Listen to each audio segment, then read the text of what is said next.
नमस्कार, मी सुचिता. मराठी जेवणमध्ये तुम्हा सर्वांचं पुन्हा एकदा मनापासून स्वागत. आज आपण अगदी 2 मिनिटात मलाईदार दाटसर अशी लस्सी कशी बनवायची ते पाहणार आहोत. अगदी 2 मिनिटात ही लस्सी बनते. त्यासाठी लागणारे साहित्य पाहूयात. तर इथे मी 1.5 वाटी दही घेतलेला आहे.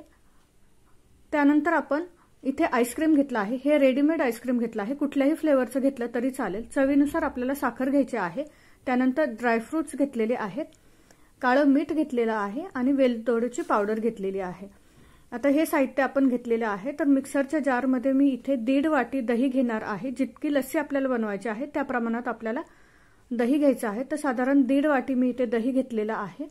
आणि तुम्ही यामध्ये पाणी देखील घालू शकता, पण जरा जास्त छान चव येण्यासाठी आणि दाटसर होण्यासाठी इथे मी अर्धी वाटी दूध घातलेलं आहे. आता यानंतर चवीनुसार आपण मोठे 2 चमचे साखर घालणार आहोत. दही जर आंबट असेल तर साखर थोडी वाढवली तरीही चालेल. आणि त्यानंतर आपण ड्रायफ्रुट्स घालणार आहोत. काळं मीठ आणि वेलदोड्याची पावडर घालणार आहोत की जेणेकरून लस्सीला छान फ्लेवर येईल. हे मिक्सरमध्ये आपल्याला फिरवून घ्यायचं आहे.